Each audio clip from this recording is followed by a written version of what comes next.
So with Barack Obama was put in office for two reasons. One was domestic, one was international. Every president of America is given a domestic mandate and an international mandate. Barack Obama's international mandate was to make Africa and its resources safe again for Western exploitation, in particular through the AFRICOM program of putting United States military bases within African soil, geographically located close to places with high levels of mineral reserve.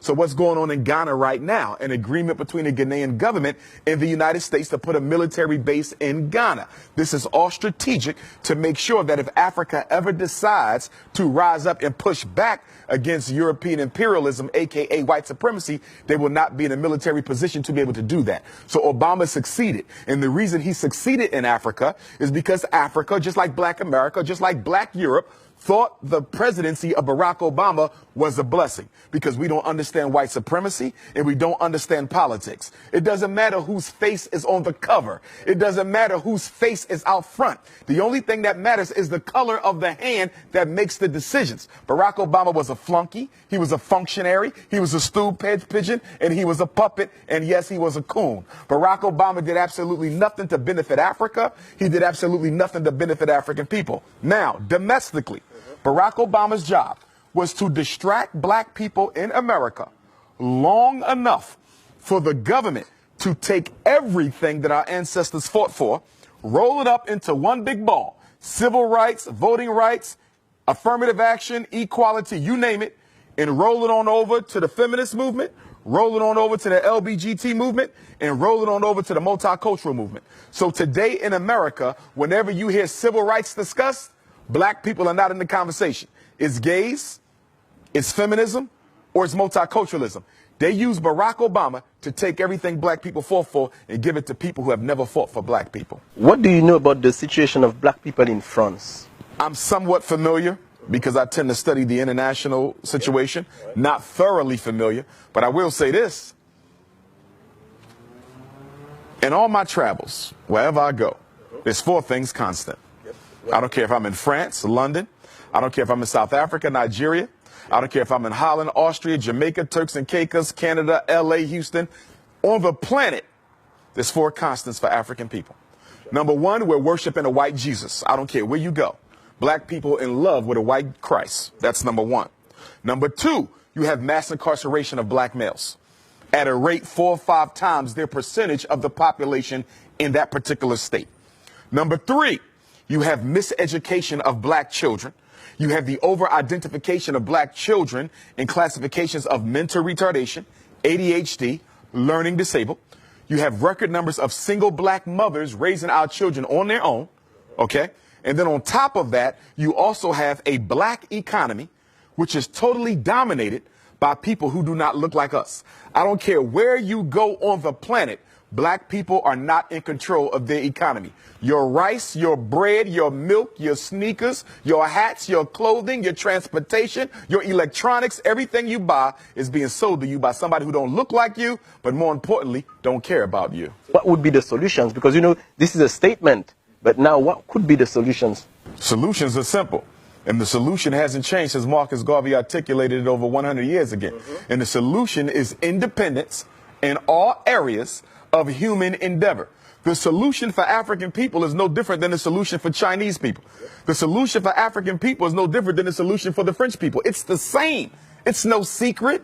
It's not hidden under a rock. We have to do what everyone else has done, and as build ourselves up independently, economically, educationally, spiritually, socially, politically. We must become a power base, which we are not, as we are today, with all of our doctors, with all of our college-educated folks, with all of our Black capitalistic business owners who are only looking to get rich themselves but do nothing to raise the general economic condition of Black people. We are still a race of dependence. If you live in France, you're dependent on the French government for this and for that. You're dependent on white business to provide your basic needs. America, it's the same thing. Africa, it's the same thing. Wherever we are dependent on the white power structure where we live. There's 4 institutions that you must have in order to be considered an independent community. We don't have them nowhere in space and time at the same time. A hospital to protect African life.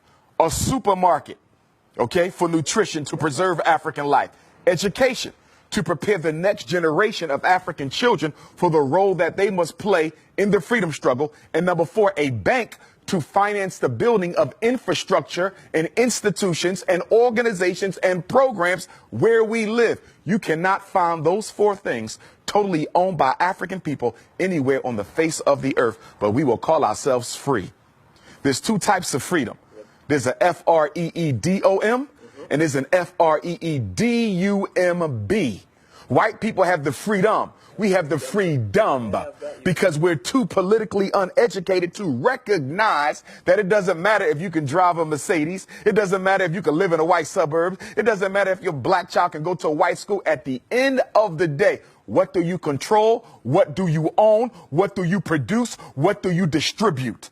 Marcus Garvey said, a race without power and authority is a race without respect. A race that doesn't respect itself automatically forfeits the respect of other people.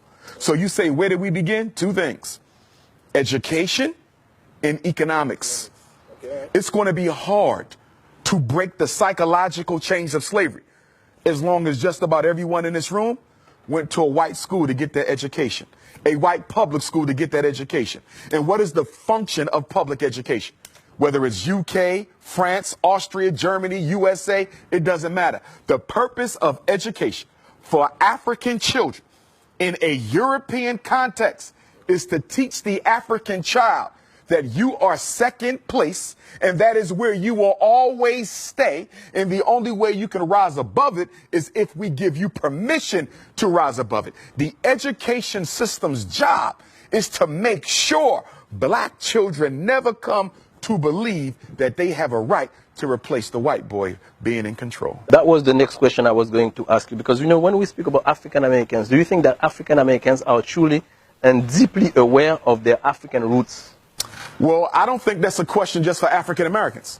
I think that's a question for Africans anywhere. Yeah, of course, but I'm speaking about this because you are from the United States, so of course. Right, but I want to Pan-Africanize the question, though. Okay, all right. So because whether you're dealing with France, whether you're dealing with UK, whether you're dealing with Black America, okay? So globally, yeah. Globally, it's no different. Canada, it's no different. So do you think that Afro-descendants are really aware of their African roots? I think that we are aware of the roots, but we are in denial of the roots, okay? This is why black women spend billions of dollars on perm, weave, blonde hair, green eyes, blue eyes. This is why educated black men, I don't care if they live in Paris, I don't care if they're in Austria, Holland, UK, Canada, US, or South Africa. Educated black men marry outside of their race more than the men of any other race put together because you hate yourself. And the reason why we do this is we actually think we can convince white people if we act white enough to accept us, because we don't understand white supremacy and we don't understand eugenics. Eugenics is the science of exterminating the African DNA. It don't matter if you're light skinned with green eyes, you still African. It don't matter if you're blue, black, purple with nappy hair, you still African. It don't matter if you in Paris speaking French or the US speaking English. At the end of the day, you carry the gene of Africa. And that gene of Africa is the most powerful DNA on earth. We are the only people who can reproduce ourselves in every other group. I can make a baby with a Chinese woman, it's an African baby. I can make a baby with a French woman, it's an African baby. An Arab, an East Indian, a Native American, it's an African baby. You understand? The white man cannot reproduce himself in any other woman but one who looks like him, because he's genetically recessive. I'm genetically dominant, and that's why he must eliminate me. Because in the natural order of things, if I do absolutely nothing, we can literally predict the date where he will no longer exist. So he has to make a decision. He either has to get rid of me first before nature gets rid of him. So speaking about this, what is your feeling about interracial marriage? I don't support it. Why? I have nothing against white women or Chinese women or Arab women or East Indian women, but the black man belongs with the black woman. The first institution that has to be built is the black family. If you don't save that, you save nothing else. If you don't build that, you build nothing else.